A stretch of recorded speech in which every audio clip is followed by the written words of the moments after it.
Welcome to the Yeah Buddy Experience podcast. If you're looking for a podcast to motivate you and get you on track to overcoming obstacles and challenges, this podcast is definitely for you. Get ready for powerful and inspirational goodness, brought to you by your hosts, Mike and Johnny. Yeah, buddy! We're back. Michael, we're back. Yes, man. So this is what Again. episode. Help me out on this one. 8. Eugene just told you. I know. I always I forget don't that. know. I always forget that. But this is the Yeah Buddy podcast. I'm Mike, And I'm Johnny. and today we are joined by the how can I put it? The baddest man on the planet. Tech guru. Yes. William Knight. Another one of my friends. He's got so many friends. He has. Driving. Yeah, on my way here, I was just thinking to myself, all of my friends are successful. And I was kind of evaluating them on a ladder of success, and who was at the top of that ladder, I'm not going to say. But they're all doing really well for themselves. So I'm fortunate and thankful that you've come on the podcast with us today, Will. And another thing that I was just talking to you about, mate, when I was on the drive up here, is I saw a woman wearing a face mask in a car on her own. And I kind of was just thinking, what's going on? What's the crack with that? So before we get into talking about the tech stuff that you get up to, I just want to have a little bit of, what's your views on What's going on? everything that's going on at the moment in the world? It's a madness. It is absolute madness. I think I went back into the office 2 weeks ago. So pretty much from mid-March we shut down, or whenever Boris made the call that you You must shut down. must shut down. You must not go out. You must not go to sleep. You must go out. So yeah, we and it was really odd because we went back to the office, and it was just how we left it. Okay. Like it was literally like a bomb had gone off. We all ran out, and I think actually at the time we was in the pub, and it was like, right, we're going home then. We just never went back to the Go office. back to the office. So I went back in last week, and it was no cleaner had been in, so cups here, we empty the bins. It was a bit of a mess, but we obviously got that sorted out. But then it was getting back in. We've been going to Liverpool Street, and it's eerie. Really eerie. So I get the tube every morning at Faden Boys. So it's right at the end of the central line. Probably one of 2-3 people on the platform. Mm. You're on the platform, you got your coffee, you got your headphones on, Put train your comes, mask. get the mask on, get on the Mask. tube. Here we go. And then there's a few people on the tube, and then as it starts getting closer into London, so Loughton, a few more people get on, Woodford, a few more people get on, Stratford, massive surge of people just get on. And then it's at Stratford where there's probably about 50% of people get on not wearing a mask. Wow. Mm. Okay. And then Stratford, man. That's That's why I called it Stratford Rex, because everything's wrecked there. just rolling deep. Yeah. Oh my So gosh. it's kind of like that's. It's like I think the people who are on the tube, as they're getting close to Stratford, they sort of know what's coming. Okay. The door's open. Hold your bags. And it's like this herd of people would come on, and then it's like 2 stops to Liverpool Street. And then you get off at Liverpool Street, and it's like you know when you come out of a concert, like, and it's got the how they funnel you out, and sort of you get in and out, etc. Yeah. It's like that. So there's designated ways, but there's not that many people getting off. It doesn't warrant that level of organisation of getting people off this tube. And then and then you get off the tube, pull your mask off, walk up, go into a coffee shop, put your mask back on. And it's just like sit down to drink the coffee, take it back oh, off again. that's another one. So yeah, if you go into any coffee shop, Pret, Costa, wherever it may be, you have to queue up with your mask. Mm. If you want to drink your coffee in the shop, go and take sit the mask down off. and take your mask off. Yes. Yeah. But if you want to queue up and order a coffee, go have the mask on. And then it's that whole point of ordering a coffee with a mask on. You're like, Can you I've got, actually hear me? I've got football at the weekend, and we're allowed to play football, even because the group of 6 comes in effect from Monday. So the following weekend we're still allowed to play football, but that's 11 versus 11. Yep. Right, you can do the math. I don't know the other 11 players. Don't know where they've been, what they've been up to. I'm going to be tackling them and jostling with them Yep. during corners and Yep. free kicks. Like That's what I don't get. Yeah. I don't understand. And are you sharing your data at the start? Are you doing track and tracing? Are you giving them your phone number in case? I love this. Is great. I'm Wait, sitting here going, listen. Track and Johnny's probably trace. he's probably got the virus. Listen. Just sitting here going, wait a second. You just got us beers and stuff. Now I'm sitting here going, mate, we're a bit too close now. Track and trace. Come on. But this is what Come this is what I was saying yesterday. No, in the other group, in our group chat, we were talking about.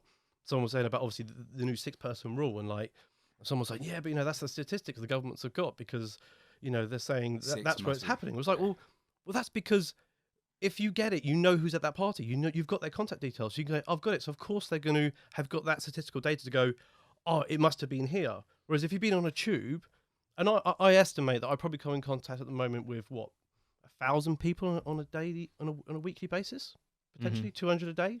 It's probably a fair 100 in and out. It's probably a fair estimation. So, and there's no track and trace on tubes. No, there's none. Oyster cards don't exist anymore. So you're using your bank, which is encrypted, so no one can check your. Well, we think we can't check. They probably Sure they are. There is. Sure, as soon as you said it, I'm kind of going, they've got all my details. They're going, yes, that's my... Secrets. but they can't say they have. Oh, of course not. Of course not. Secrets of the Underground. I remember watching that a couple of weeks ago, and a lady had been fare dodging. She hadn't tapped in anywhere, but they managed to track her down, and it's all through CCTV. Cameras, yeah, most definitely. How far down the rabbit hole are we going to go with regards to wearing masks and facial recognition? I loved having a tech guy in here so you can explain it all to us as we go. But yeah, just on the old topic of football, because that's how I got onto it. The reason I'm wearing this shirt today is because Will's a Spurs supporter. So I just thought I wanted to have this We got there, didn't we? on camera. We got there. Yeah. Is it 5 minutes? Yeah, I wanted to get it on camera. So it's been immortalised now, so it's forever there to see that you've sat with me for 2 hours. I think wearing you've an got to Arsenal probably shirt. start. We started the podcast kind of before we even started recording anyway, and he's taken 5 or 10 minutes of just a bit of a jabbing in regards of his team, It's, and then now to bring it up again is a bit like Yeah, I thought we know they haven't won anything. It's fine. We've established the facts. It's okay. Listen, I was just about to just curtail you there, and then you've just joined my side again. I've always been on your side. I'm an Arsenal fan, proper team. But we can move from that, and I think one of the best points to start would be is coding. What is coding? Good question. So, for those who don't know what it is, I think it's we touch it and are involved in it every day of our lives, probably without even thinking, because pretty much every device or everything we use in this day and age has code that's powering it. So, whether it be your phones, your computers, your cars, everything has got software to run everything in this day and age, and that exists in code. So it's the language of telling how one thing should operate or how it should communicate with another device. It's the simplest way I probably can think of to describe it. Yeah, my only, well, like you said, we interact with it on a daily basis more than we would even know or understand. But the only coding that I'm aware of that I've seen is Silicon Valley. Is that the kind of... Yeah, well, that's the show you're talking about. Yeah, the Silicon Valley. Yeah, Sorry, yeah. not the real place I'm talking. Yeah. So Yeah. the TV show Silicon Valley is my insight into what I believe a coder is. How far away from that in reality? Oh, it's quite close, to be honest. Is it? Obviously, it's a heightened parody, and it's Yeah. a very it's a representation, but it's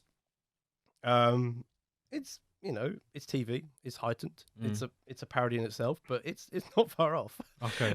Well, I'm going to throw the question out there. Silicon Valley. I know the place Silicon Valley. Okay. The TV show. Help me help some of the people listening. There's a TV show called Silicon Valley. Yes. And it came to the forefront of my mind yesterday when I was watching the conversation piece you had with the lady she was from Microsoft. Holly Boothroyd, Holly yeah. Boothroyd from Microsoft. And you were talking about the fact that I think it was something, what did you say, 20% of coders at the moment are women? Yeah. And you were having a conversation with her to try and understand the reasons behind it and how you can get more women into it. And then I thought, oh, there's a woman in Silicon Valley called Laurie. You know the character Laurie? Yeah. And she's like the managing director of one of the biggest companies in the shows, tech companies. And she's really dominant and... Manly. Yeah, not manly. She's just very self-assured. And I thought, if that's a representation of what it's like, and then I was just kind of a bit taken aback when Will was saying there's only like 20% of females in the actual industry themselves. Okay. So, but Silicon Valley to a point is it's a comedy about a load of tech guys. Yep. Trials and tribulations, ups and downs of trying to get their product into the market, and everything that can go wrong Normally goes wrong. Okay. Well, I'll give it a watch. Yeah, because Yeah. I know the place, Mhm. but I've not seen the show. Oh, it's so- hilarious. It's So I hilarious. definitely will look into it. But that's good. You touched on the point about getting more women into coding and tech positions. Because for me, I was thinking about that on the way here. Going, I always say the IT guy, or Yeah. the IT chap. You never really say the IT woman. So it's quite interesting to hear that that's what you're trying to put forward and work at developing some sort of It's opportunities in that field. It's so a couple of years ago we were building up the company. We were doing some hackathons, etc. And it was then it became really, so even though I've worked so before what I'm doing now, I worked in IT recruitment pretty much when I left drama school as a failed actor. Well, not really failed. Never. No, Really you're a started. great actor. Believe me. But I fell into IT recruitment, and I spent years working, at the desk, getting developers jobs. I worked on behalf of the companies. They tell me what they want. I go to the market. I find them, and probably in the hundreds of people that we placed in over the years, 5 or 10 may have been women, and then we started sort of talking to companies and started to understand that there's this huge gender gap that exists in the industry, and the industry is massively underskilled. Like there's too many positions for people, so they need more people in the industry. So it's kind of twofold. So we need more women in the industry to have a much better equal representation, but also to help fill that skill gap where we need people. That's the obvious route to go to. So we're doing a lot of work with that, and a lot of work with a lot of organizations to try and improve the perception of what the industry is perceived to be at the younger ages, because I think school kids, that sort of age bracket of 13 to 15-year-olds, when they're making those key sort of life decisions, which is really hard for a kid anyway, like trying to make those decisions at that age. Like even 18, you're still kids technically, but you're asked to make these decisions of go to university and what you're going to study. Is like, how the fuck do I know? Like, it's you're putting so much pressure on kids at such an early age. But that's a big part of what we're trying to do.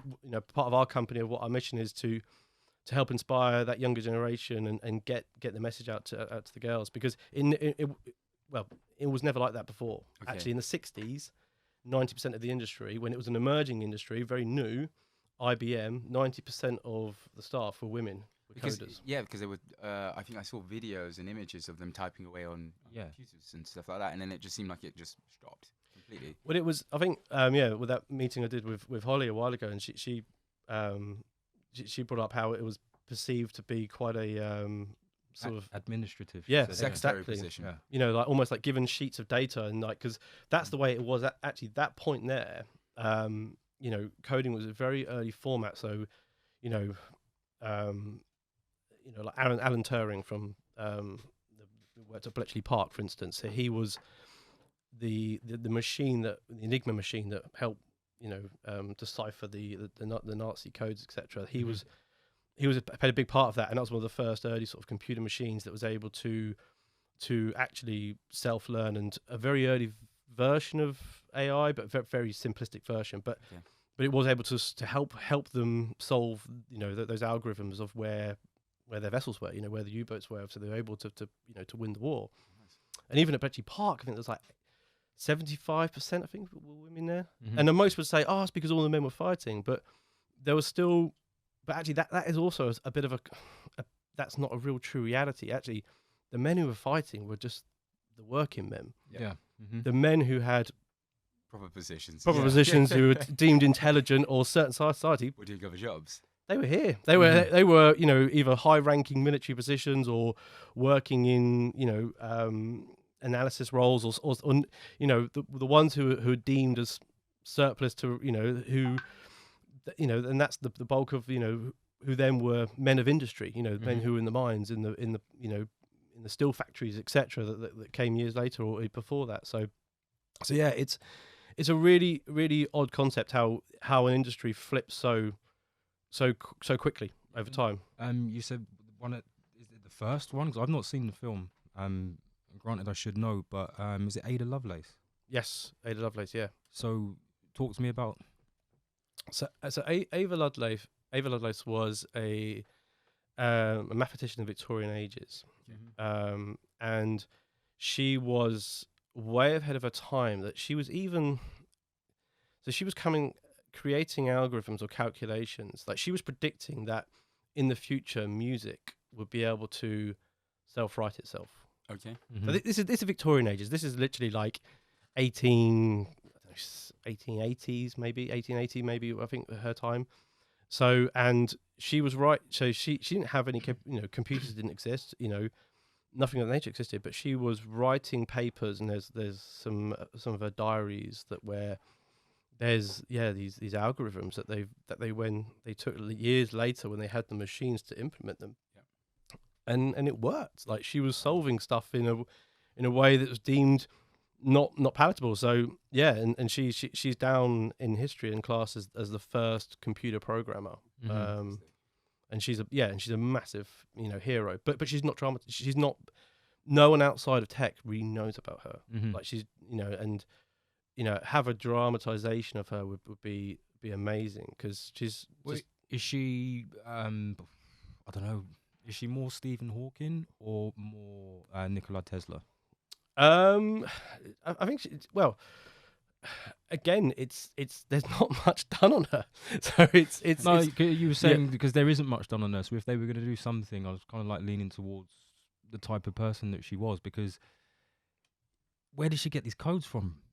Well, she was so she's married to a chap called Babbage, I believe it was, who was a mathematician, who was a well-known mathematician in the upper class society, and was Cambridge, Oxford, that sort of level. So she was like one of his students almost, but she was also married to him. So she, again, sort of that, but she was creating, coming up with solutions that far superior to what he could ever come up with. But so I imagine a lot of his work over time was probably her work, but then went down as publicized as his own, because just that's the way it probably worked. So the way that it should be.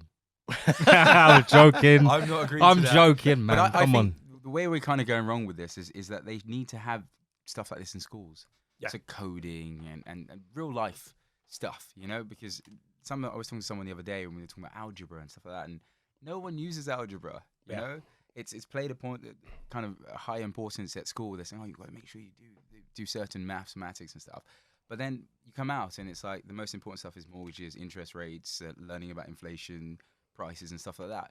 We should be teaching them this stuff in schools, or making it like if you're teaching algebra, put it into something productive, like you just mentioned there. Do you know what I mean? Like actually attach it to something in a practical way. Absolutely. Most definitely. So are you now trying to venture into getting into schools and stuff of that nature, or? So we are, funny enough, we're actually in discussions at the moment with the Scottish government, doing a very, very early stages. So don't quote me. Well, I was say it on camera, but we've got the scoop. It's but yeah. So there's a big initiative at the moment in Scotland and a lot of countries to get coding as a primary subject. Okay. So sits with maths and physics, etc. Because it is a real practical skill now that could be implemented in multiple ways in the workforce. And having that in your locker and the ability to create applications and websites, it has so many different ways of working, and to get under the hood of things. Like for instance, you both got your Macs there, but if you knew how to code, you could. Obviously Apple quite tight on their security and stuff, but if you get good enough, you could probably find a way to do it. Getting inside. But it's understand, in the same way, like, kids used to have, cars and motorbikes, and you take them apart, you work out how it works, and it's a similar setup, but obviously the wonderful thing about code is that it's so universal. Yep.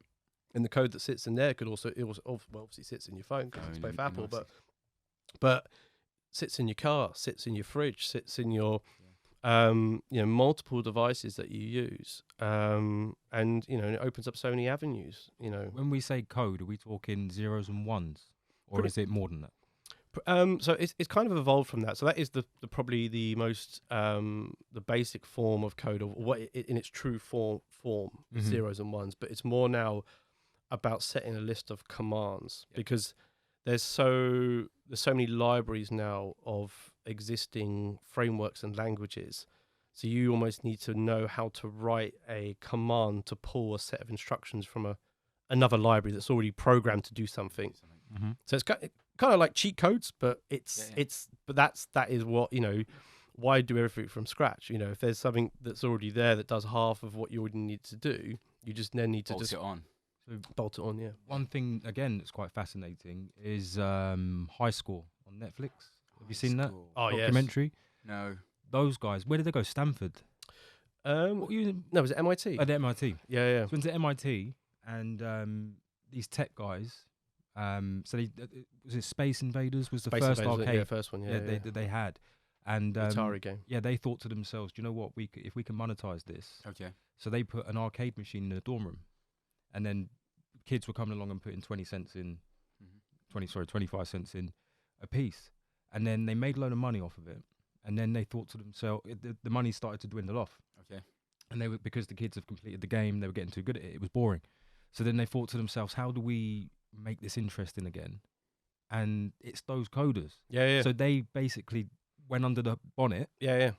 and hacked into it to create an add-on Okay. of new levels to an application that wasn't theirs. Oh, fantastic. But what's interesting, because what they did was because they were, you know, the MIT students, they're up on the spectrum, like they're like super, you know, intelligent, you know, who, you know, and they're the sort of ones, you know, you get Rubik's Cube and, you know, give them a Rubik's Cube and they solve it in 10 seconds. That's the Yeah. sort of Okay. the level they're at. So they're in the dorm room, they're playing Space Invaders, and they were getting so good at it because it wasn't the case of getting good at the game. They were knowing the patterns. Mhm. Okay. So they learned the behavior of the software. So even before they knew what was going to, well, they're not watching, like we might play video games and we react to what happens on the screen when you see something, but they're reacting to the patterns of, say, 3 or 4 sequences beforehand. Okay. They know what's coming next. Wow. So what these chaps did is that they created a newer version, but they randomized it. Okay. So every so often it would change. The pattern goes. Okay. And that's because that was the problem, because people were playing these arcade machines. They put their, you know, couple of cents in and they're playing for hours because they couldn't be beaten. Mm. And they'll go to these national finals and they literally were playing 5-6 hours straight. Weren't they? Yeah. It was a long time. And no one was winning because they worked had out. to stop the game in the first competition. Yeah, They were worked like, out the patterns. Okay. Yeah. So they went, well, screw the patterns. Randomize it. Let's just every now and again just chuck in a randomizer, and they're like, their minds just frazzle. They don't know what to do. But no, that's good though, because that keeps you entertained. It means I'm going to keep playing. So that 25 cents is going to keep Exactly. rolling in the machine, and before I know it, we're making But some also, money off this. that story was really interesting. Okay. So it was Atari who had that, who were the game producer, and they built these kits, and they all go around the arcade selling these kits, and they were like, you know, they don't say how much they're worth, but they're millionaires in their today's money. Mm. And then they got a cease letter from Atari, Yeah, I can imagine. and because they were college kids, they didn't give a shit. Yeah. So they're like, "Sod it, we've got nothing to lose."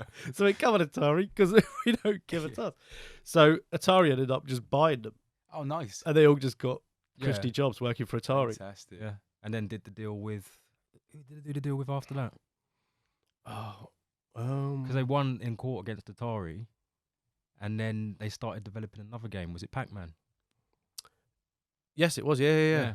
So then they did the first, like, some sort of crazy deal where they worked for Atari, but they could develop kits for Yes. other manufacturers. And Pac-Man was the intro, because Pac-Man was the first game that massively was appealed to girls. Yeah. Because up until then, video games were very much like a boys, but for girls, they Pac-Man. loved the Pac-Man. So they were, and that was a That's great. interesting. Little history there. I'm seeing it going. I've played all these games, and this is I the admit it's- backstory behind them. It's fascinating. I definitely, again, another program I definitely recommend. Go for it. It's the documentaries on Netflix. Every now and again, they come out with some.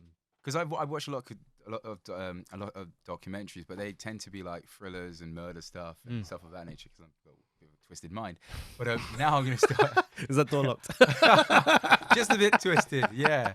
But I'm going to start. I'll take your lead on that, and I'll definitely give those 2 a try and see how they go. But because I went to Canada last year, and we ended up going to a coding shop, and they do just coding workshop for kids. And it was amazing. I was like, oh my God. I spoke to the guy then. He's like, yeah, this is a franchise. There's like loads of these built around just getting more kids to learn about tech. And I was like, wouldn't that be amazing to have something like that here? Yeah. How come we don't have that? How come that's not something that's America is so far ahead of the game with this stuff. Like so far forward. like kids are coming out of US high schools at the moment with probably the same, well, some of them with a similar level of skill as what you might get from a graduate coming out of Imperial. Like, because in this country, basically you got IT as a GCSE, which is just bullshit. Mate, it's like I got an A. Huh? What's funny? What's funny? What? I thought you were gonna like congratulate me. No, that was a laugh of, Do you know what? Jack about computers. Your drawing in 3D word art was fascinating. It was a hexagonal dinosaur. It was amazing. But that's all they're teaching. Kids have to go and do it themselves in this country, and that's something we're talking with the Scottish government with.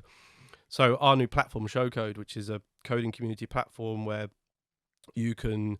So a big part of it is competing. Okay. So a lot of it's geared towards university students as well as pro coders, but we're taking the same sort of logic and also having an educational aspect to it. So there's tutorials, there's content to learn but in a really fun gamified way. Okay. So not full blown, like, because what you mentioned there, like Minecraft and stuff, like in America, like they've got these coding boot camps that like you're playing Minecraft and you're coding in the game, which is really fun, but it's kind of like, I don't know, it's kind of cheating the system. I want to cheat the system, but it's fun, but it's not really getting the true nuts and bolts of what you're doing which is great for younger kids, I think, to get them a taste. But this is going to be geared towards sort of 14, 15, 16-year-olds, and actually looking at a white screen or a black screen, actually writing proper code, but then also seeing it then when you publish it, you pull it, they commit, and you can see what it is,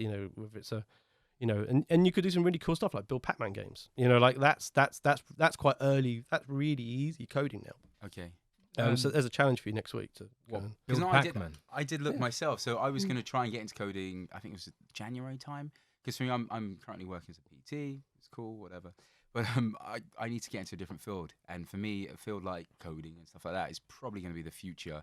And if you jump on that early, you will then be able to be ahead of the game. So I did start looking, and then I found it really hard to find a place that was doing coding. Yeah. For like someone who's not loaded and stuff, but just going to put some money aside to then actually do some courses. Where would I go? So there's a really good website by a guy called Quincy Larson called Free Code Camp in America. This guy's a legend, like, because this is a free platform. Okay. Doesn't cost you any money, and he's got like thousands of contributors. So because he's gone out from day one as a non-profit, he's not sold out to the system. He's not looking even to, from my understanding, he's not even looking to make any money from it. He's doing it for his own. He was a teacher, so it's coming from his own passion, and he's built this amazing platform now that's quite basic and raw, but there's go through tutorials to learn the basics. That's a really good place to start. And it was called, I'm gonna make a note on this, Free Code Camp. Quincy Larson is the guy who started it. Cool. That's my homework for the weekend. Just you do the beginner course. I did it. It's it's because I'm not a coder. I've got a company that's obviously working it and I'm evolving it, but I've got a big passion for it, but I've dabbled and done bits and pieces, but yeah, I wouldn't put myself I wouldn't let myself let loose on our systems at all. Oh mate, there's I'm surprised more kids don't get into it anyway and want to see it. A lot of women play computer games. I mean, my wife's a gamer, I'm a gamer. Yeah. My two girls are gamers. I don't know if my eldest plays computer too much, but I think that there'd be an interest in it anyway, to see the nuts and bolts of it and how it works and want to get into it themselves. Yep. So, which is why it would be amazing for it to be in the curriculum, Yeah. and in the schools, so they can get a handle of it. Because they already make some games, I think, on PlayStation, Xbox, whatever. Is it Oddworld? I might be completely off, but it's where they build worlds themselves. Again, like Minecraft. Yeah. That sort of game, should I say? But that's not essentially. That's not coding, is it? That's just building within a world. Yeah, that's Well, like Sims. Maybe a little bit like The Sims. Anything. SimCity. Do you remember SimCity? Yeah, I remember SimCity. What an amazing game that was. So to understand the nuts and bolts behind that and everything that goes into it, I think that there'd be more. Where we are now and where we're going into the future, you need to throw a net out over those kids, get them in. It's where we're going. and you're right, because you've already got the pull, the attraction, because you make that association with the games they play. So it's like, these are games you love. Do you want to learn how to make? As a career, would you want to make these games? Isn't that like an amazing career? Your choice. At the moment, kids are going, "What am I going to do when I grow up?" I don't know. It's like, well, imagine you were making FIFA. That's like, and that's and don't get me wrong. I think that is happening in schools, but it's also it's so slow to get anything going. So it needs private sector intervention to get things going, because if it's left to the public sector, it takes a year to set up a meeting. It's literally like, to get anything in motion, it takes years of planning and committees and etc. And by the time they do go to implement it, it's out of date. They've got to find the next thing. It's completely far left here, but like when they built the Eurofighter Typhoon aircraft. So when they initially put that order in to build this plane, it was when the Cold War was going on, or when and then by the time it was built and was launched, they didn't need this plane anymore. But they spent billions and billions on it. So it's like, I know that's a bit of a left field, but it's an example of why things left in public sector just take so long to get. And obviously that's an extreme case, but it also exists in simple things like education, NHS, anything. Look at the fiasco at the moment with the testing for COVID and all the things that are going here. Is it the track and trace app? Yeah, What's world beating? They said. World beating app. They said. No. Who is it developed by? Well, what's the company called? Secro? It's not Segra. I think Secro is the utilities company that does all the contracts for people and logistics, isn't it? I think they were also given some kind of power. It's like, and I think right at the start, I think Google and Apple we'll do this, we'll build this for you. Like, we can build this tomorrow. And the government were like, no, we want to do it ourselves. With our own people, we'll do it. They're like, we can do this. Literally, this is what we do. And it's like, just the stubbornness for this country. Just say, nah, we've got our own app. It's fine. We can work it out. They've updated all of our phones though, haven't they? Well, yeah, I know. There's a it's setting, not our isn't phone, is it? It's in the settings. It's got COVID. Yeah, I saw that the other day, and I was like, wow, Well. they've got this sorted, but the track and trace is not happening. It's you've got to read the small print. I know. You have to now, but they do this on purpose. It's a 100-page document of minuscule letters that you need to scan through to see that you're basically signing your life away when you enter into a phone contract. Yeah. Now, if we get a ruler out and a magnifying glass, we'll find the section where it says in 2020 we're going to put a track and trace device on your phone. Well, technically, we don't own these phones, do we? Yeah, that's what I said. We lease them. Yeah. So they're not our property. So because they're not our property, We do as I please. Yeah. it's just Mate, it's a scary thought, but I mean, I think, where do you see it going in the future? Because I think everything at the minute, from when I went to Sainsbury's the other day, so you got the arrows on the floor. You have to walk around, like you were saying, like with the underground. You're shuttled through certain corridors and aisles and what have you to do your one-way shop, and then you've got to go all the way back round if you want to get back to somewhere else. Then you go to the till and you go to the self-checkout, and they've got plastic screens, partitions in between everywhere.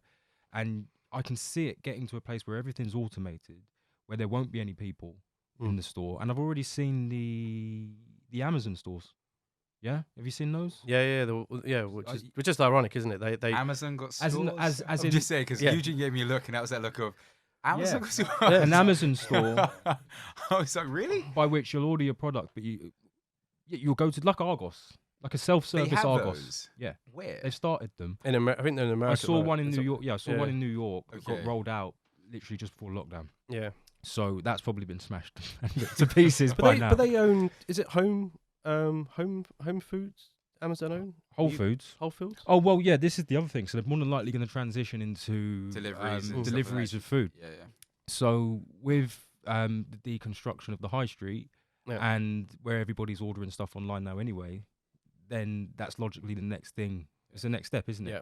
So I mean, you know my thoughts on the whole thing and what's going on, but I honestly think we're heading towards that kind of society where there won't be. They've always said robots are going to take over, but with what's happening now, it kind of, I don't like it, but it makes sense if you're worried about the virus spreading and like being contagious and stuff, that they wouldn't have people working in specific roles and jobs, and they'd get a robot to do it. So from being inside the industry yourself, Are we doing the whole conspiracy thing No, now? no, The I'm virus just- is now here. it's to not. now It's get not every- conspiracy. I'm just like, whoa. Where do you think? Where do you see it going in the future? As in, what life would be like with regards to tech, and a 10-year-old kid today, Yeah. who gets into coding, what is his job going to be in 20 years' time? Like, what do you think? You seen the film Wall-E? Well, yeah, I have, yeah. It's like, you know, it's a scary thought of how quickly things are developing, Mhm. and why automating things in life, by default, life should become Easier. more enjoyable. Do you know what I mean? Like, that's the whole point of automating things, that you know, you can enjoy the greater things in life, but it doesn't seem to be like that. It seems life's becoming harder, life's becoming more complicated, life's becoming more stricter, you know, and rather than having this automation around us that should be allowing us to spend more time with our family, but no, we're only allowed to spend time with 6 people in our family. But it's yeah, like, and where, like, you know, I think the next step in tech is probably going to be neurotech. Like, that's going to be the next big leap. You Is know, that what, is- chips in the brain or? Elon Yeah. Musk thing that he was doing the other day, Neuralink. yeah, Yeah, that- did you see that? Help me. Go on. yeah. Well, it's the next step. You know, like having, you know, man and woman, and, you know, in you know, can they create symbiosis with artificial intelligence? You know, can we, you know, how far does that go? Like, as I don't know, but there's, you know, they've already got, you know, these VR gaming sets where you connect these little neuropads up here, and it can detect where you want a character to go on a screen, and Okay. this is really basic early stuff, like, you know, And this is commercial stuff as well. yeah, exactly. Yeah. You know, and it's stuff like, you know, your phone at the moment, like, you know, like you look at what's happened over the last few years, where all our cameras and calculators and emails and phones, it's all now one device, music players, you know, film players, etc. Like, All in at one. what point does that come? You know, what time does that? You know, contact lenses that sort of, you know, filter over and you can watch stuff. You know, Well, I think they're working on stuff like Exactly, that. Yeah, it's it. already, where your contact lenses. It's in Sweden. I think they've done the microchips where people have actually got microchips in them. Where Yeah. you can just scan in and buy stuff. But it's quite funny you say that, because I watched Demolition Man. I've seen it before years ago. It's on Netflix. Wesley Snipes, Sylvester Stallone, and there's a bit where Sylvester Stallone's about to have sex with not Julia Roberts, Sandra Bullock. And she then says, "Oh, I'm just gonna go in the room and then I'll be out. I'm gonna freshen myself up." So he's expecting, she's gonna come out, take her titties and ass, whatever. She comes out of a box which has got 2 kind of like headphones, puts it on, and then he has like virtual sex encounter with her. And you're kind of going, "That's so random." But then you mention VR, and I'm like, I'm sure that's probably already happening now. oh yeah, You're right. That's because of the virus. Oh, buddy, not the virus again. They don't want to touch each other. Because, yeah, that's a logical conclusion It in the probably is. future, because Probably they is. didn't want to touch people. Or Oh, no, she did say that, because she said, because he said, "Well, why don't you have it like how it used to be, you know, the kissing and then the intercourse?" And she goes, "No, because of the virus." And she started naming off viruses. oh, so she did. Yeah, Okay, yeah, I've seen the yeah. film, but I couldn't remember Well, there you go then. She started So naming them off, and I was just subconsciously, kind of going, "This film's from 1993." You know, it's like Yeah, it's a bit weird when you start thinking about it. yeah, and I think it's as I say, like, going beyond that, things like Matrix, plugging yourself in. Like at some point we could live, plug ourselves into a virtual reality and just live in that. Like that will happen. Like that we're not far away from that But happening. I'm sure they're working on it, and stuff like Black Mirror is quite interesting watching that, and you kind of go, and it seems very similar to some of the stuff that we're getting into, you know, with the no cash payments and stuff like that. You're just using your card for everything. It's Cashless society is here now. Like if there's a not so not creating conspiracies here, but like It's a fact. like every place you go to now, they're not accepting cash. Yep. That's not coming back. Yeah. It's never coming back. Like they've made that step now. So all these restaurants and pubs and shops, etc., cashless only. That's it. Mm. And you think what does that go? If what the bigger implications that has. That's they always say that there's the the what do they call them, the sofa taxpayers or whatever, obviously the ones who the cash in handers who so that's revenue's got obviously they're going to struggle. That's their goal, to get hold of them, get everyone Yeah. on the system, so everyone's like traced, but also the cost of cash, the distribution, the production, the circulation, the cashing up, and the staff involved in doing that thing. So if you're talking about staff being obsolete in the trade in the service industry as a whole, like what's the one major task for a staff member to do in the service industry? Handle cash. Yep, Like it's take the money, because that's how they pay for things, that's how that business runs. So you need someone there to do that, to monitor that. But you remove that out of the equation, and you have just your tappy system and pay by your phones, and then have an automated system that pours your drinks, that delivers your food. And Didn't you go to a pub the other day and had that conversation with one of the guys that worked there? yeah. It was like literally like they were saying, just how it's completely changed their working time now. Not having to cash up, not having to, that task every night, for instance. Like counting the pennies and emptying the tills. Like I remember when I used to work bars at university. We used to work in big nightclubs and stuff, and like, you're there. You finish at 2, but you're still there till 3:30 because you're trying to.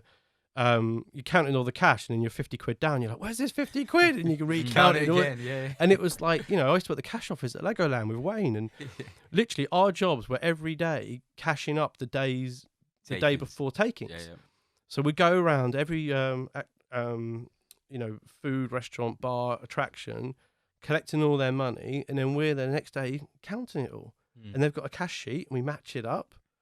And then they've got this vault, and it's you get rid of that, then. Well, you're saving so much more money, but then I'm a bit worried on the other side where my money's not my money anymore. Yeah, well, exactly. So if I've done something wrong, you can just go Switch it off. Yeah, you could just wipe it out, or you can say that I'm going to hold it, and we're going to leave it until we're ready to unfreeze your account. Yeah, and that's scary because it means you are now being controlled massively. Yeah. Yeah, because at the moment, money's such a weird thing as well, isn't it? Like, when they talk about world debt and stuff, like that's just it's nonsense. That's bonkers. I had this argument the other day with my grandmother, because my grandmother's she's 80, and she was just talking about money and stuff like that, because they used to hide money under the bed. She used to find it hilarious. Place sets on fire, the money's gone, but it's all right. But we were talking about that and talking about printing money. Yeah. And she was like, so she was saying, you can't print money. And I was like, of course you can print money. Money now is just numbers on a screen. If you listen to the 5 o'clock briefing that we used to have every day, they were pulling money out of the air. And I think they still are. 80 million here, 100 million there. And you're kind of going, where is this money coming from? Yeah. It's just someone sitting in an office going, oh, okay, just add another 0 here. Yeah. And it goes from there. So I just find it quite hysterical that we do have this massive debt, and oh my God, we have to pay this money back. And I'm kind of going, wait, who's the money being paid back to? China. Oh, is it China? No, that's not even having a joke. That's not even having a joke. Could be careful. They're listening. Switched off. A huge portion of world debt is now controlled by China. Yeah. China just go around buying people's debt.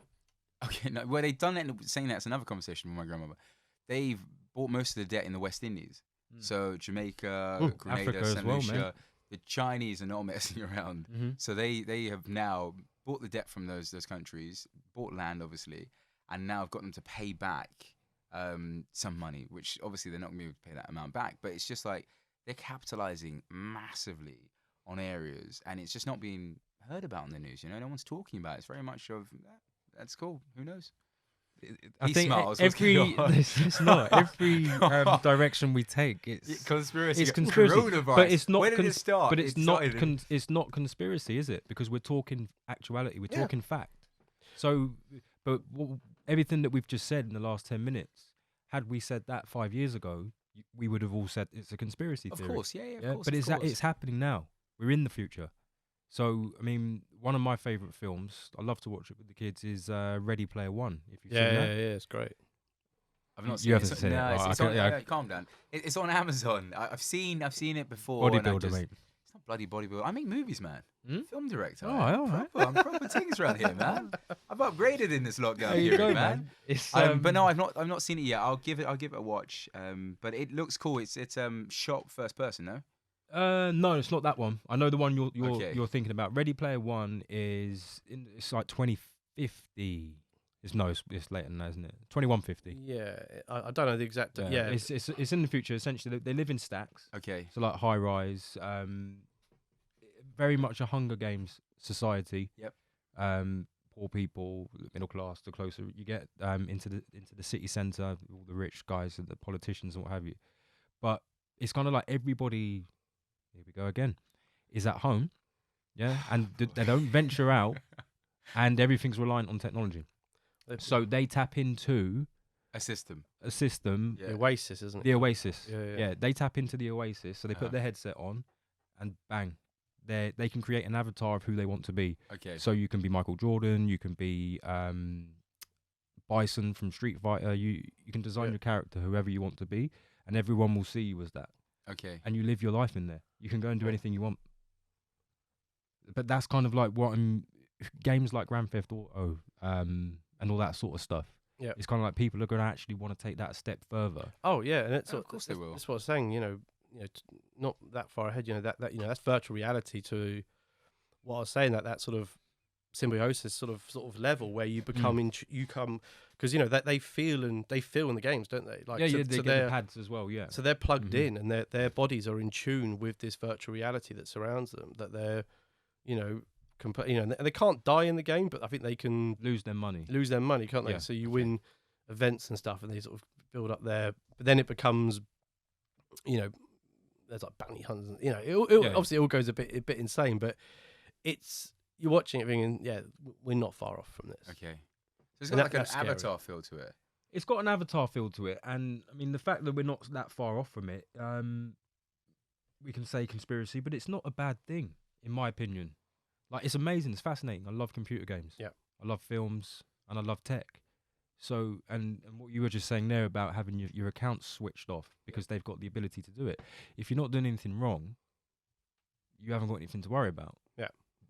Really. Yeah. Unless they were you looking like that? What? Well, no, I had a twitch. Just Twitch. All right. I had a twitch. That was it. I just had a twitch. There's massive fights. There's massive fighters, man. Just a twitch. But But you, no, know, you see what I'm saying? You know, I get it. For me, that's cool. I used to play video games growing up, me, cousins, and whatever. And we always wanted to be the character. So now, obviously, having the ability to now embrace the role of Grand Theft Auto guy and kill people and all this, it sounds awesome.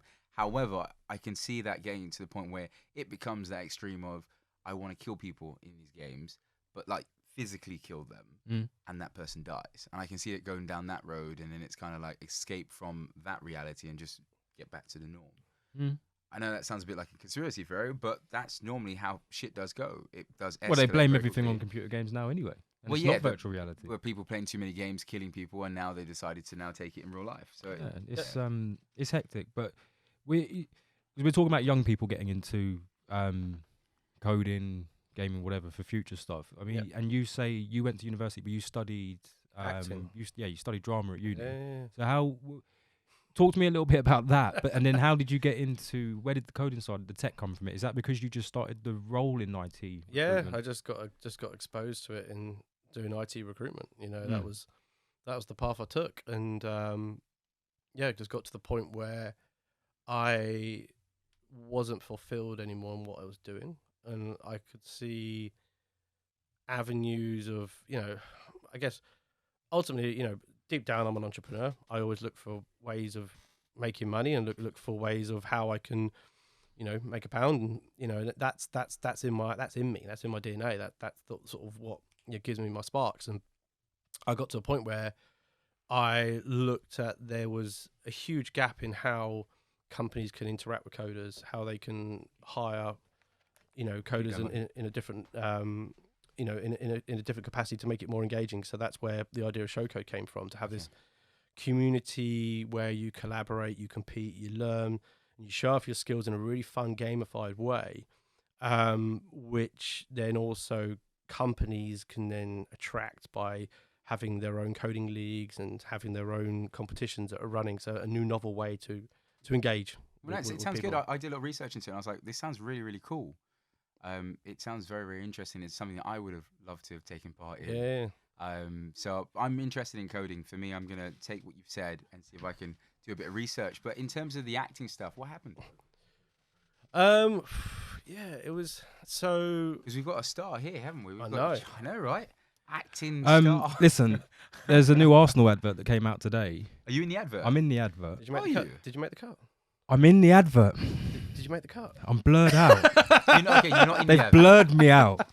So I'm kind of like, it's and I was so excited for it as well because my sister got one of the main roles. How do you know it's you? Here we go. I'll show you the invoice. Oh, you get paid? I'm just Come on, saying, man. look, if I'm in an advert, I want to be visual on the screen, you know? I don't wanna obviously it's not something that I want to do, like being in like sporting adverts or whatever. I take whatever I can get, but obviously I support Arsenal. The opportunity came along. Yeah. I applied for it. I got in. So yeah, but they blurred me out, man. It was a long old day as well. Most of my sister's scenes got cut. Okay. But she features in it more than I do.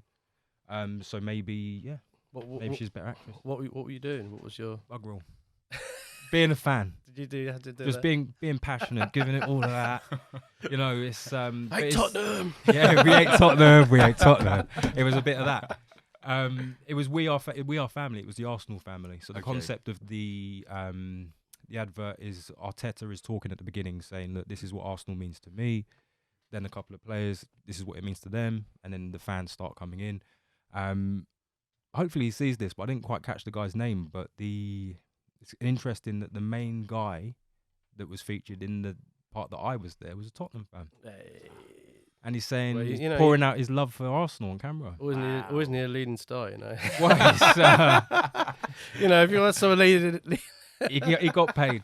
I tried to pull him up on it, and he was like, "Mate, I'm an actor. I got paid."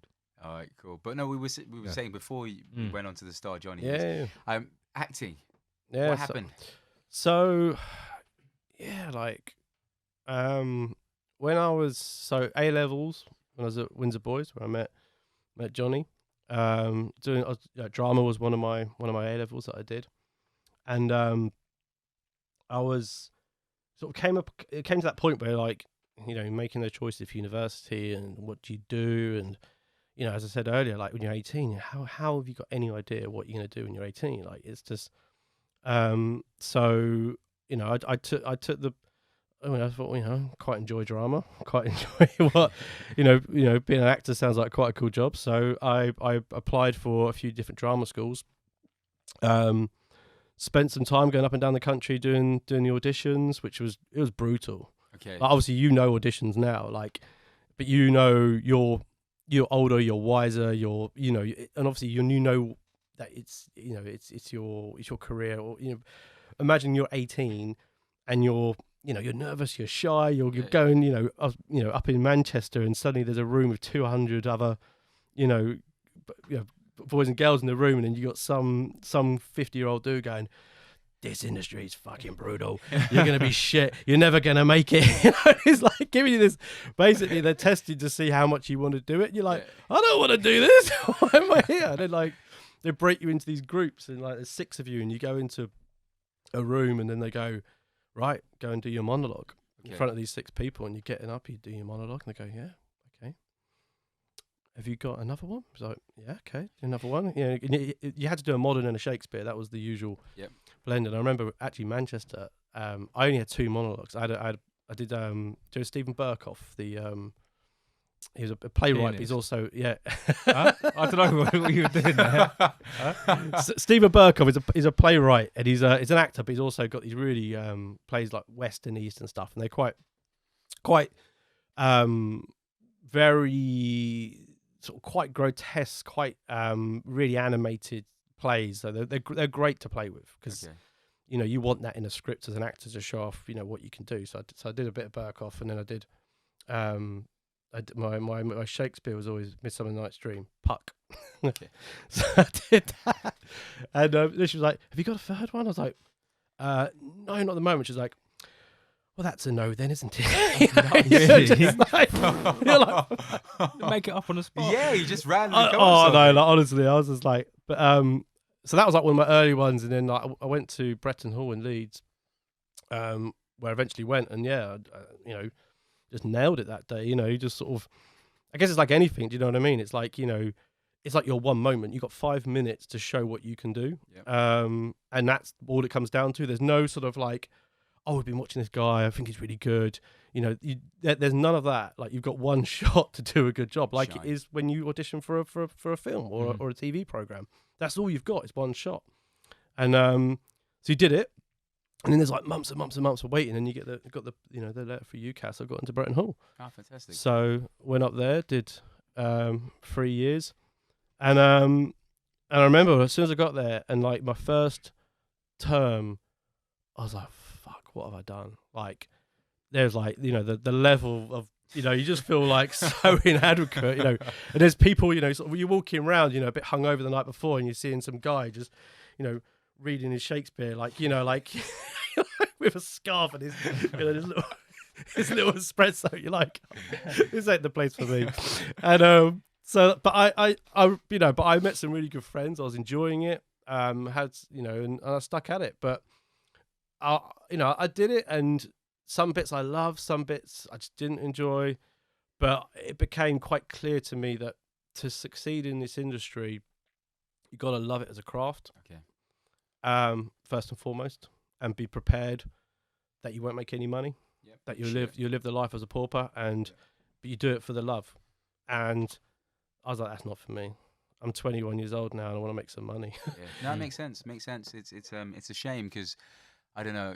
For me, it's a field that I wanted to go in ages ago, and then it was just very much of I couldn't do the whole porness. I just found that just really doing runner jobs and making coffee and tea for people and doing stuff for free. It just seemed like my time is valuable, and I want to get paid. Yeah, I want to get paid. So I'm getting paid. Supportive for you, but it's just I'm fortunate that I can balance it up with what I do. Yeah, exactly. In my work life, if I ever get to a stage where I have an income that can support what I do, again, you never know if it's going to be regular or not.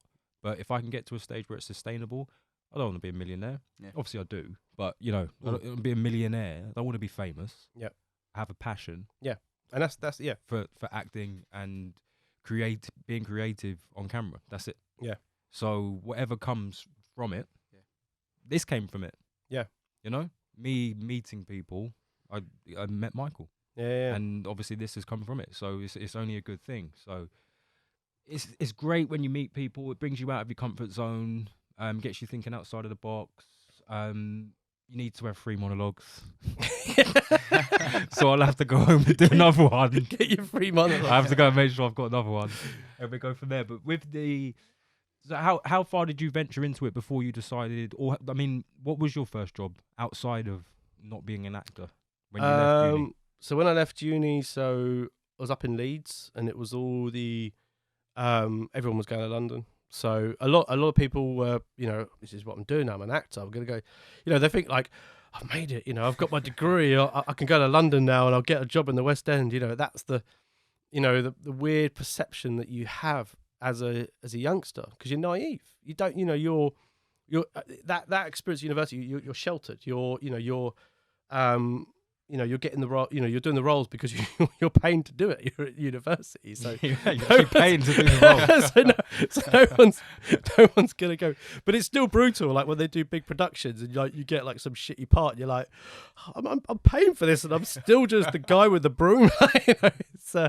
It's one of those ones. But Guy number 1. yeah, paparazzi number 2. That was the classic one. But yeah, came down to London with some mates.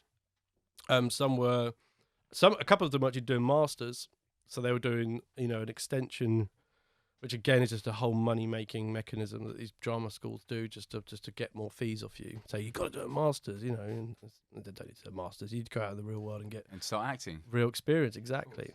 So yeah, I think my first. So I did a couple of tiny bits of work, like extra work that was like through the college, like Touch of Frost and that sort of stuff. But that's like proper, like that wasn't even paid stuff. That was like literally like stuff that you could put on your CV just to help you. Yeah, exactly, and just go on a set. But I never did any work beyond that. I went straight into doing a bit of temp work, and then I knew probably sales was the route I'd taken to do something. Like even at uni, I was running nightclub nights. I had nightlife promotions running. I used to hire out this nightclub and do like party nights and sell tickets for £3 and make a few £100, that sort of stuff.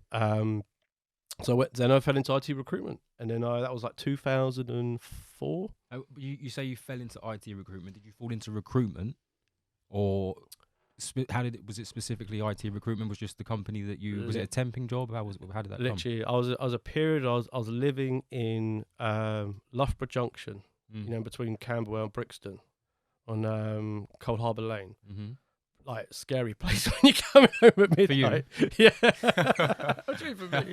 For you.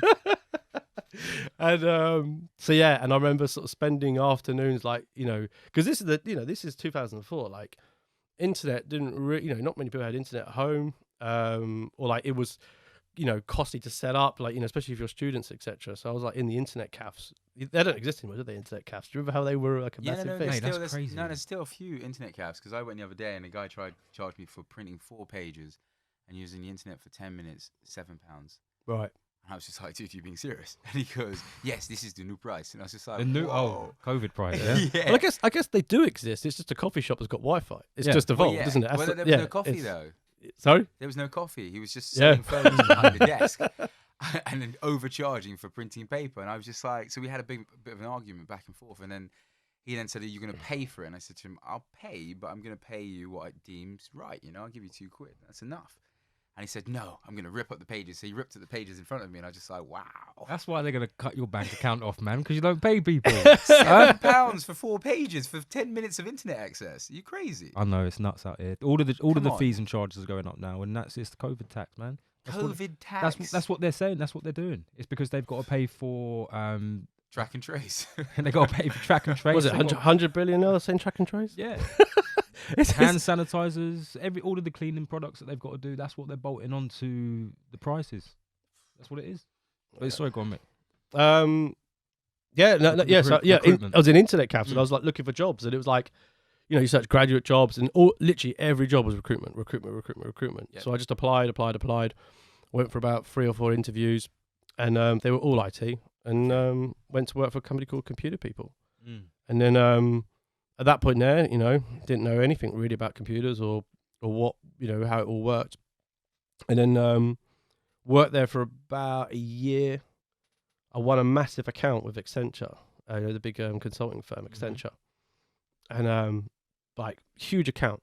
And then my boss told me, yeah, that's quite a big account for someone of your experience. So you can do roles up to 45k on it, and then we're going to give it to Catherine. I was like, I went, fuck that, and I just walked out, and I'd left that company because I was like, yeah.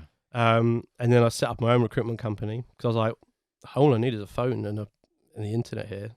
That's all it is. It's literally saw the inner workings of it. Yeah. Yeah. You just need a database which you pay for. There's monsters and stuff. Yep. LinkedIn wasn't even a thing at this point, or it was just starting out. So I set up my own recruitment company, grew that, and yeah, then that recruitment company's still going, still doing its thing. But remind me what it's called. Pareto Search. Yep. Mm-hmm. And that's and now I'm able to put all of that knowledge and experience into what we do, because a lot of our software now, we work for recruitment companies. So I'm sort of like, I've been behind the curtain. I know how they work. So it's really beneficial, because obviously, aside from Showcode, the platform build we've got with ShowX, which is the big group company. We've got ShowTech, which is our technical assessment platform. So we can assess candidates. So we've got all these challenges and questions and bits and pieces. So if they want to test someone's skill level, they run it through our assessment software, which we use with a lot of recruitment companies. So yeah, so that's where we are today. But so with the recruitment side of it and getting these guys a placement, what are the top jobs that they're going into at the moment? What is the, I would say, a high earner's position in coding or tech that they would be doing? So regardless whether they might work in a bank, they might work at the airport, what sits behind it? What are they doing, these people? So there's such a number of different coding languages now. So in the same way, obviously, similar to the with language that we speak, there's it all does the same. Apple is Apple for us, but it's obviously different. In French and Spanish and Russian, it's all different. So there's, in the same way the coding world works, you got Java, C++, C#, Python, JavaScript, all these different languages that effectively can do the same thing, but they might do something a little bit more different, or there's different industries that use a certain stack for, like C++ is quite often the go-to language for creating computer games, because it's a more robust language that's almost like pure coding. Like C++ is really like that's you're like got to be a really high level almost. That's tough to get, and that takes years to sort of master that decent level. Because if you look at the to create a computer game, the amount of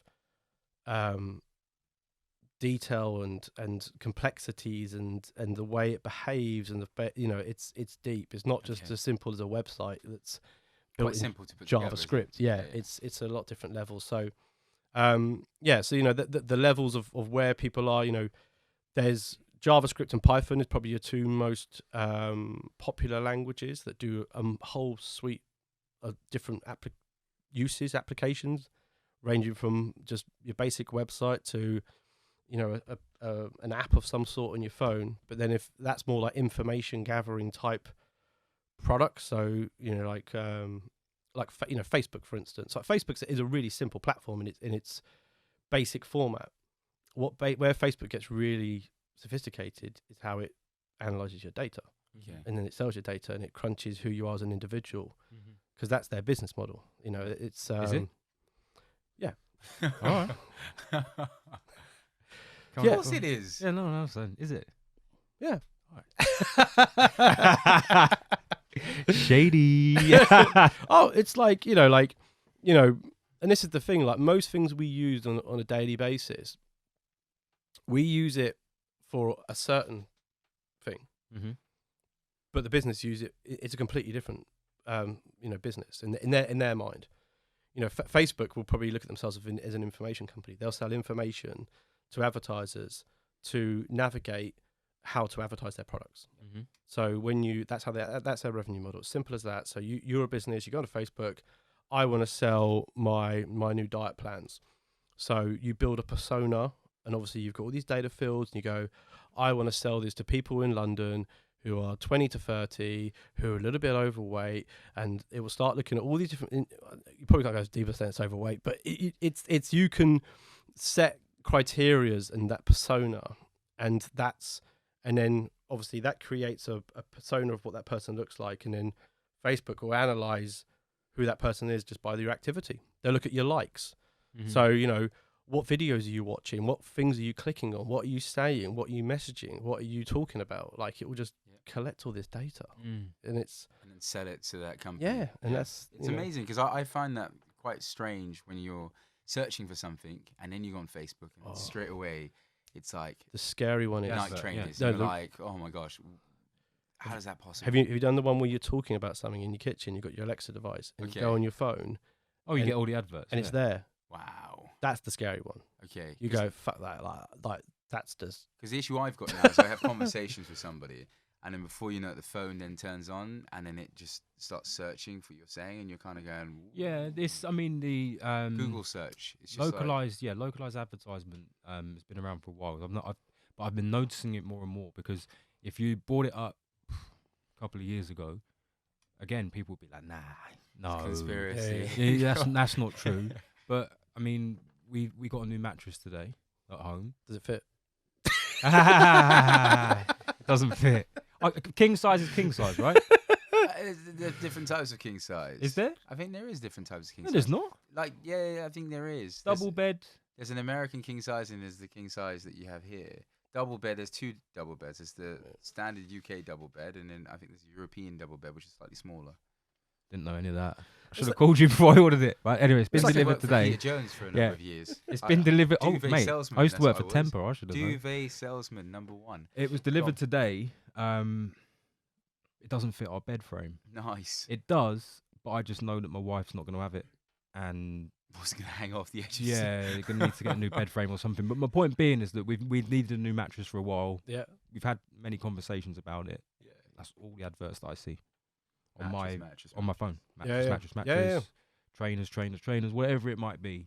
But it's set up. What do you call it? The algorithm is that it's set up. So here you talk about it Collects. again, but that's all coding, isn't it? Right? Yeah. Oh, absolutely. Yeah. That's that's that device has been programmed to follow what you either what you're listening, either it's listening to you, which again is a setting in your Alexa.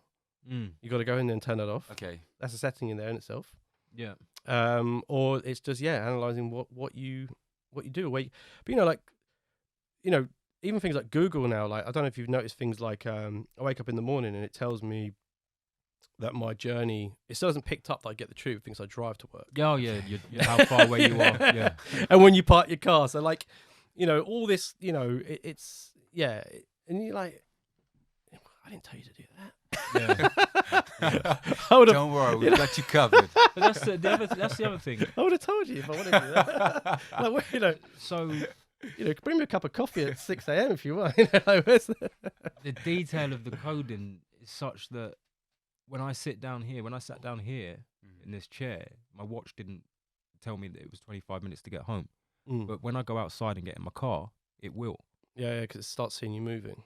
Yeah, it's just I can't get my head around it. Like you get out of your car, you go and sit down somewhere else.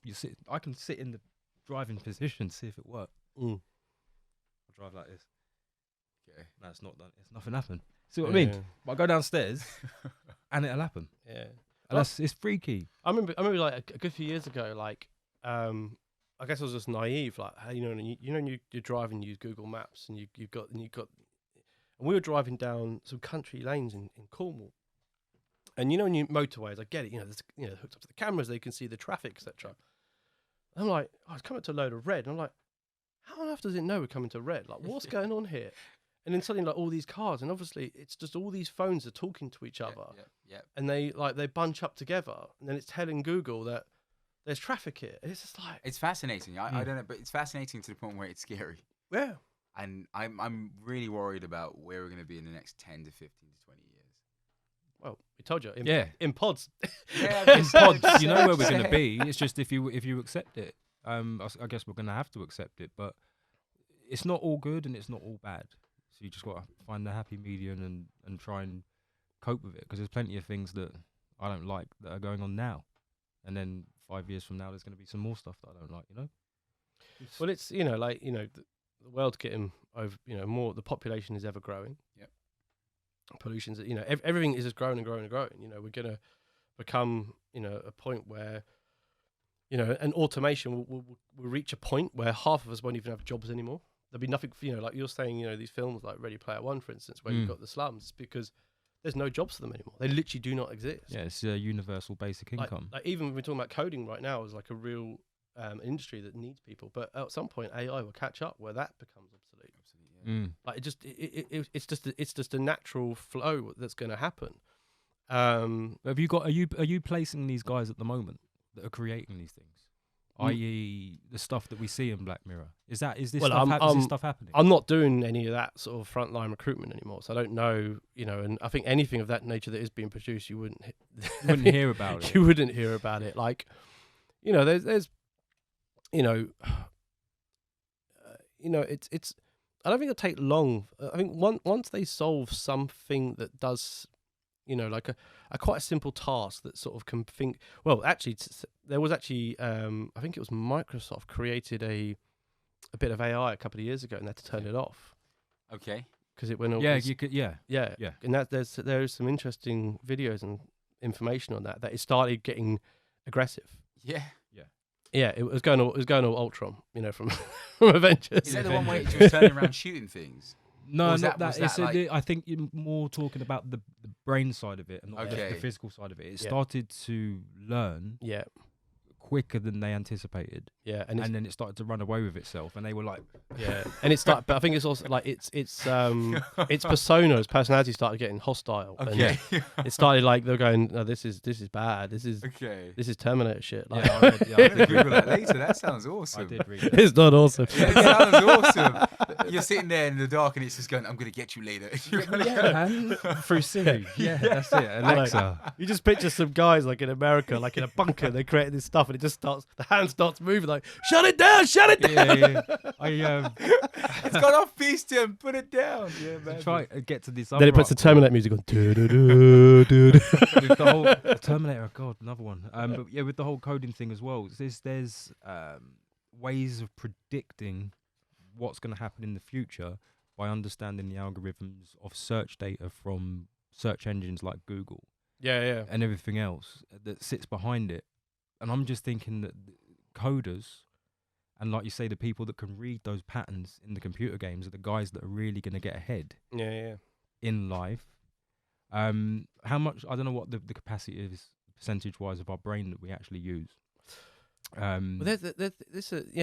I read something a while ago, because there's always that sort of theory that we only use like 20%, but then there's other theories saying we use a hell of a lot more than that. But it's like we use different like moments, because it's like there's a neurologist was saying if that theory was true, that we only use like 20% of our brain or whatever they say, like any head injury that someone gets in this day and age, like like a minor bump or something, it has some kind of impact. They were saying, so obviously the brain is highly sensitive, but it's also doing a lot more than we try to portray it is. Like the media try and give up, there's so many films in it that say it does this, it does that. But what I was saying earlier about, can you introduce technology in our bodies? So we're saying about neurotech, about like having like enhanced memory drives that, because in theory we should remember everything we've ever seen. In theory it's there. Yep. That memory is somewhere. Like every song we've heard, we should all speak fluent French, in theory. Because we sat there for 3 years at school just hearing. This is my point. This is where I'm saying where people can get ahead, because one of my friends, he works in the music industry, but he was explaining to me about his recollection of tracks and how he differentiates one beat from another. Yeah. And he's kind of like, he says he's got a filing cabinet in his head that he can actually see. And he literally walks over to it, goes through the records. Okay, yes, that's the one I need. Pulls it out, looks at it, remembers what it sounds like, puts it back. That sort of thing. So I'm thinking with these guys that can navigate the internet and work out these patterns, to then be able to put a bet on. It's what the betting companies look at as well, and it's how they see spikes of where there's illegal trading or whatever, where they know someone's going to throw the game. Yeah. But there's Joe Blogs that can actually just go on the computer and work all that stuff out himself. Yeah. And I just made reference to the brain because I was just thinking it's kind of like the brain to computer as well. And it's just when you get the full understanding of how that works, that's how we're going to have a real acceleration and progression in where we are. So it's kind of like at any stage we can kind of find that moment, and then from there, it runs away. Yeah. That has that moment happened already? We don't know. Well, like you get all these like individuals over time that have got this, that they call it, autism or they've got these amazing abilities, almost supernatural abilities. There's the guy, I don't know if you've seen him, who can learn a language in a day. And he can speak like 48. He can speak every language in the world. Like literally needs a day with a language, and he and they tested him. Like he can literally like. Then you got the ones with the photographic memories. Drop a box of matches and they just go 48. They can calculate stuff in seconds. Say guys with the Rubik's cubes, they do it in 2 seconds. Like it's just stuff like that is just it's they're harnessing a level up almost. But by doing that, they then have a lot of them on something else. have Don't they? social. They have issues with socializing. So it's. Do you think people that could name every capital city in the world would have social problems? They definitely got social problems. So it's inside joke there. Okay. Yes. You've got a friend there, yeah? Yeah, he's watching. So Yeah, that's a good one. Absolutely, another issue, but yeah, It's but yeah. So I mean, and again, earlier on, I made reference to the codes being zeros and ones. Yeah. So I've just pulled it up here. It's a theory for you. You can see this. So it's Shoot. how space and time could be quantum. It's quantum mechanics, really. Is there a hidden code that rules the universe? And I'm kind of like, you've made reference to the Matrix earlier, and fundamentally when quantum realm. Yeah, but when these guys, Ant-Man, when these guys are really breaking it down and talking about, are we living in a simulation? Yeah. They're having real discussions about this now. And people have actually, they're trying to show evidence that we could be living within a simulation. And it's what I'm saying about once we realize the full capacity of the brain and understand the technology that we're using and that we can manipulate, we can potentially get to that stage where someone will make the breakthrough to be like, yeah, in 2020, they were living in a simulation. And I don't know where I'm going with this or how far it would be until we get to that point. But do you think... You're looking years, man. No, I know that. But have you had conversations with people in your industry about that sort of thing? But it's how can it be that this is physical? Because you're making it within a computer, I suppose. Yeah. So, but in that computer game, things aren't solid state, are they? I don't know. So how do those zeros and ones make it up? Do you see where I'm going with this? Kind of. Yeah. But we've gone from zeros and ones to now words. We've progressed so. But those zeros and ones are connected. But those zeros and ones are connected to a database. So in order to they will be a pattern of zeros and ones will be a command that's pulling something from somewhere. Okay. Yeah, that makes sense. A color, a shape, an image of some sort. So, and that's why as over time computer games have evolved because the databases have evolved, or the capacity to create those commands, those programs has evolved. So in the early days of was it Pong? The game was just 2 white bars and a little cube. And you just hit it back and forth. That was tennis. In 1979 or 1980, whenever it may be. So it's roasting in here. Yeah, it is really hot. Yeah, it's roasting. We have this issue all the time. You end up sweating, and it's like a sauna. But yeah, and it's you think over 30 years, Pong is you play the tennis games now of how that's evolved. Now, it's the same algorithm to a certain extent. But it's just so they pull the old stuff and then just modified it. It's just evolved. Yeah. Mm-hmm. And the ability to they talk about how you harness data or you store data. Do you know what I mean? The kid was 8-bit, 16-bit. Do you remember? I don't know. Yeah, Nintendo and that. You're like, oh, it's 32-bit. The graphics, SNES, man. yeah. it's like look at it, they're insane. And that was that's all about the memory that it can. In that little cartridge, it can hold all this information and all these colors and all these images. And as it's evolved, it's just got more enhanced. So yeah. I think it's crazy where we're going. I think we can clearly see where it's going, tech-wise. Yeah. And I think it will get to a stage where everything. I mean, even the Amazon delivery guys with the what do you call it? Drones. Drones. Yeah. Yeah. So that's literally being rolled out, right? Have we started rolling it here yet? No, I don't think we're rolling it out here. I think in America they've trialed it. They've trialed it, and I've even seen robotic, robots on wheels that roll around. Okay. That when you kick them, they kick you back. they kick you back. Out of the way, citizen. Yeah, they can't fall over. Okay. And the way they're developed, and I think I yeah. sent a video to you earlier of a load of robots. I don't know if you managed to watch it. Is it Boston Dynamics? Boston Dynamics. There you go. Yeah. And those are the guys that are making the dogs that you can buy commercially. Okay. It looks like a dog shape, doesn't have a head, so it's just the body, Yep. the legs. And in Black Mirror, is it Metalhead? That one, Yeah, the okay, black, yeah, and, yeah, the black yeah, and yeah. white one. Yep. The dogs are identical to those dogs. Okay. And what's the purpose of that? For people to have? The purpose of those at the moment, from what I can see, is for guys to spend loads of money on the same way you'd spend it on a radio controlled car or something to muck about with, just to have fun with, to say that you've got it. A drone, like you go and buy. 10, 15 years ago, would you be saying, would you going to buy a drone? You're like, what? Yeah. And people go and buy them, and then they get smaller in scale, more affordable, And then when they get weaponized. and then they get weaponized. The which, attack yeah. drones.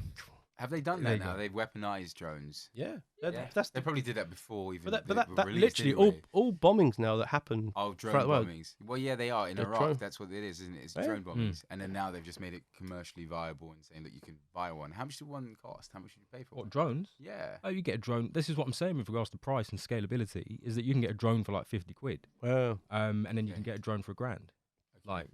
like a decent one. The same way you can get a microphone for like Yeah.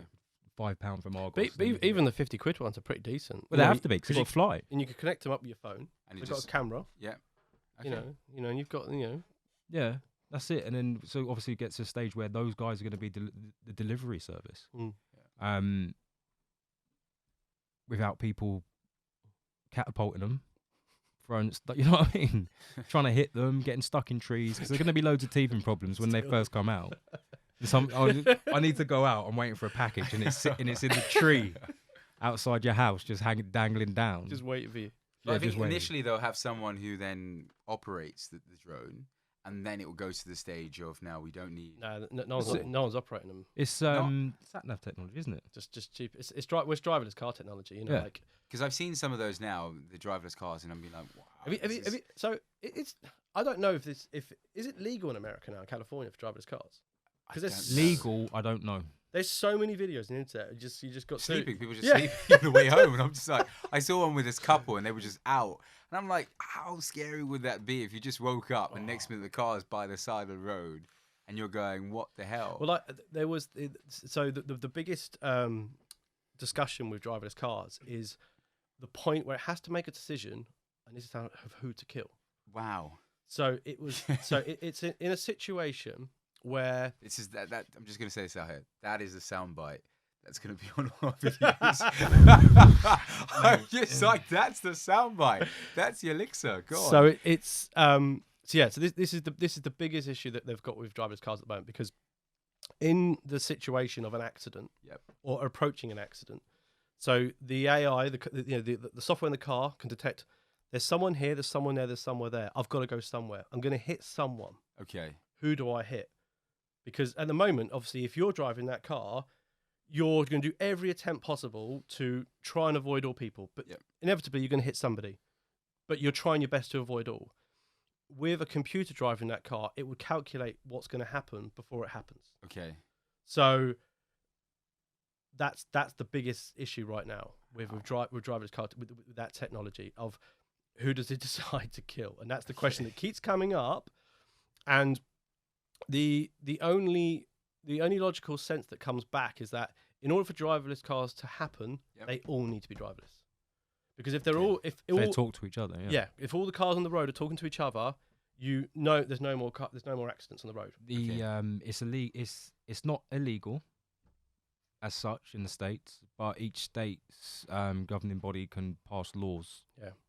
So it's not illegal as such, but I mean, they've got Kind of Tesla driverless- at the moment. You can do. I'm pretty sure Domino's have got driverless lorries, like freight lorries. Right. They've already got. I swear they have. You sure? Yeah.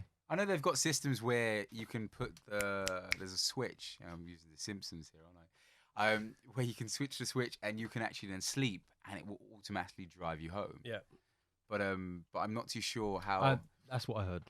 Well, it's from the Simpsons. No, There was a The joke Simpsons. about years ago where Homer became a truck driver, found out about the switch. It was kind of the underground secret that they were doing these long journeys and they were sleeping at the wheel. So then he decided to then kind of take it to the next level, switch to switch, jump on top, and kind of just, hey guys, how's it going? And then they ended up chasing him as a group, trying to beat him up.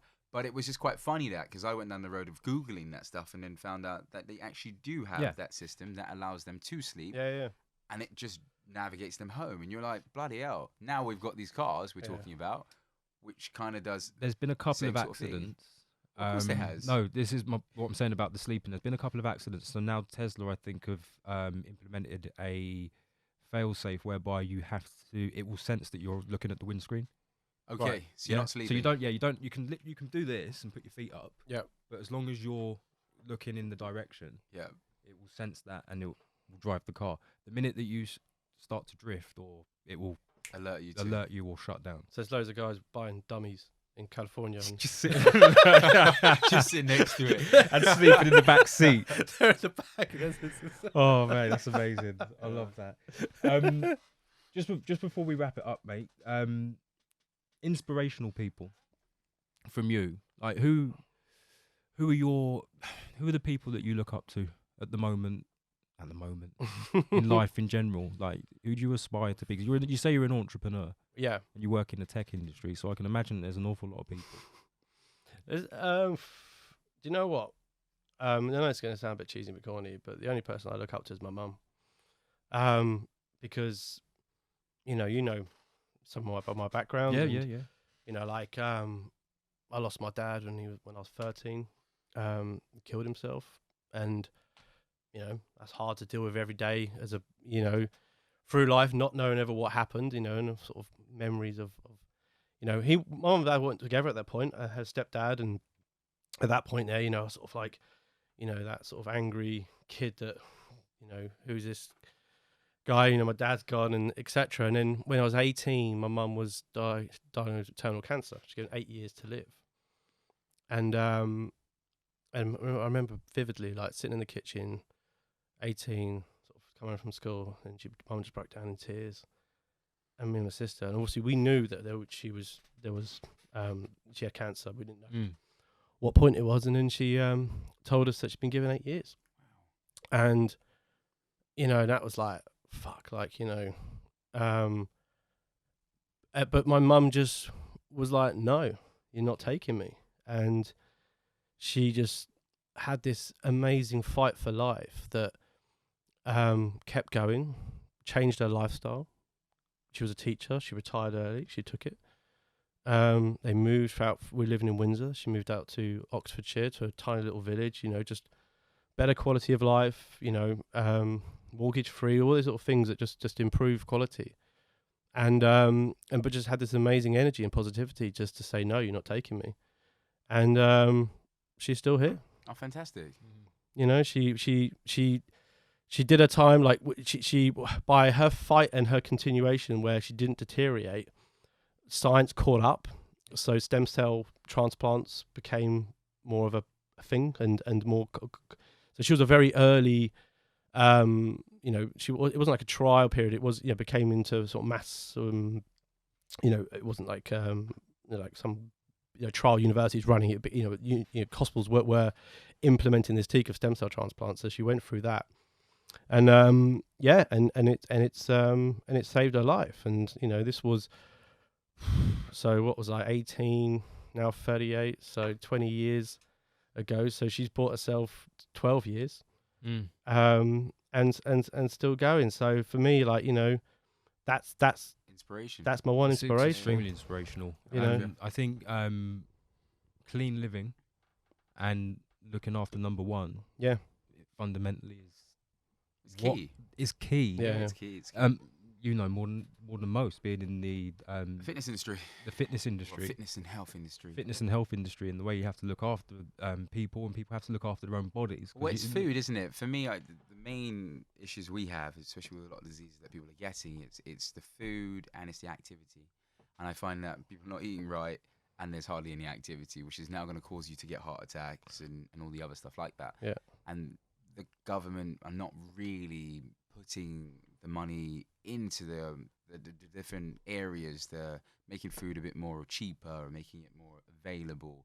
They're not doing that, obviously, because they rely upon making money off people. But if they could change the rhetoric and actually put some money behind it, we would get change rather than the silly stuff that they come with, the eat out to help out. Oh, And that's people just buying junk food the majority of the time. So queues outside KFCs and McDonald's, and I'm kind of going, it's weird. You've got that going on, and then the opposite side, you've got Boris then saying people need to look after themselves. They need to stay healthy, and you're kind of going, I don't really understand here. you can go to McDonald's, but you can't go to the gym. Come on, come on.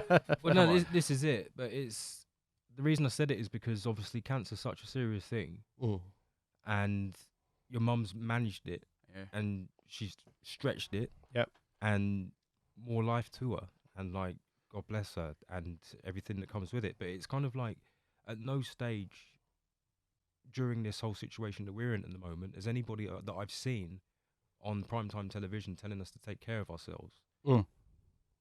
Other than wash our hands. Yeah, I was about to say that. They said to you, wash your hands. Didn't they got a new slogan now? The blue. Wash. Was it wash? Oh God, I saw it. I was just. What have you been watching, bro? Wow. Just in case you didn't see that, Eugene did kind of like the spreading motion. I was kind of going, "What? You're spreading cheeks?" I was like, "What? I don't know what podcast we're on here." Oh, mate, help out to eat out, mate. Come on. Yeah, it was eat out and spread it. Oh, 7 p.m. darling, we're gonna have food. But no, it was amazing watching that because I saw the board and I chuckled to myself. I was kind of going, okay, so they're spending money on these boards. Then I heard on the radio they've got an advert which has got the same sort of slogan. And I'm kind of going, how much money are they putting in? Oh, God. People stupid that they're going to listen to the slogan and go, oh, yes, Boris has said this, so I should now wash my hands. People should be washing their hands anyway.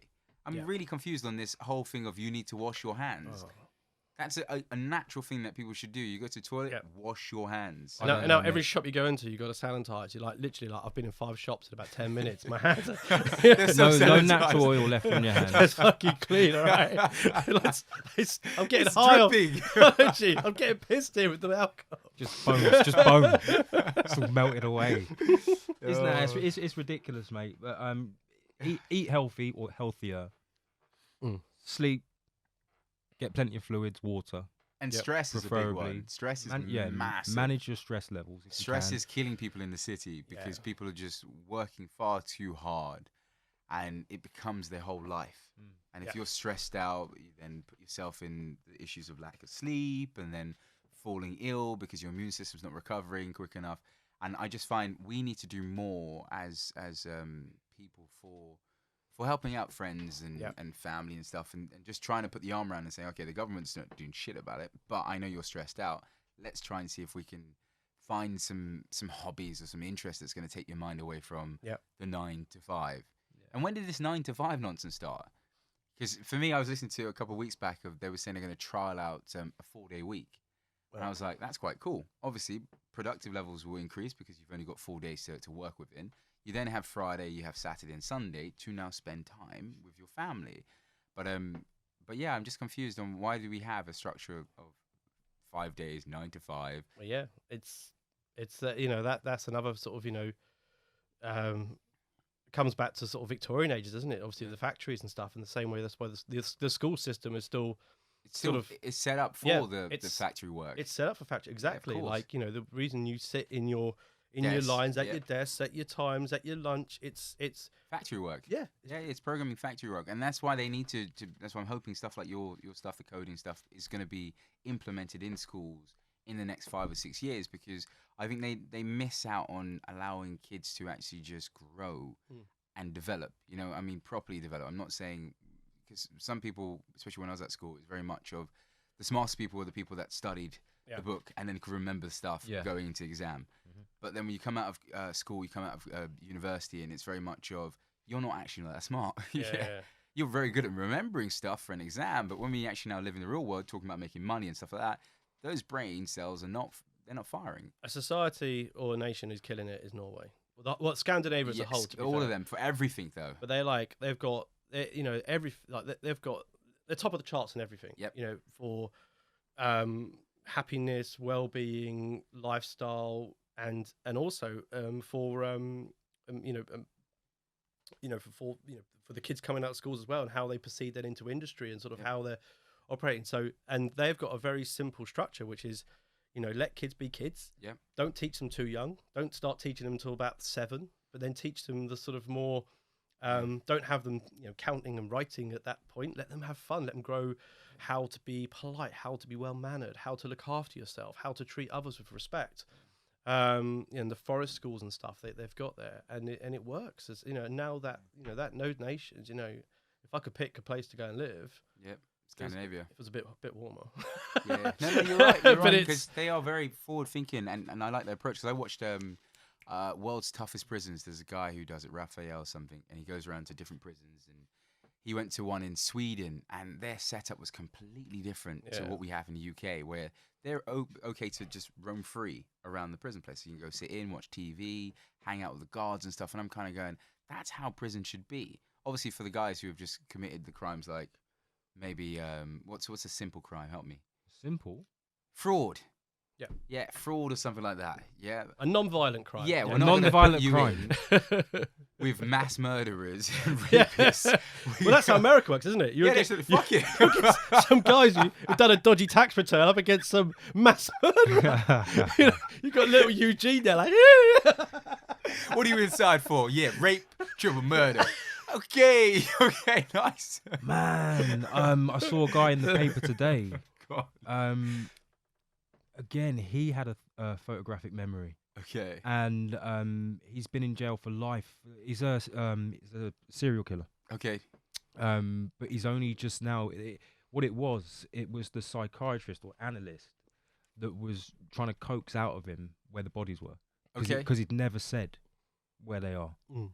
and this guy managed to talk it out of him. Yeah. And one of the things that he took away from it was how intelligent this guy was. Okay. And he's a serial killer, and he'd killed like over 25 women. He drew the women. He could describe them, what they looked like, where they were, what the road was, like to minute detail. And I was just like, wow. And you're in prison. And he's in prison. That's what he made of his life. Yeah, if he grew up in Sweden, it might be a little bit different, but Politician. yeah.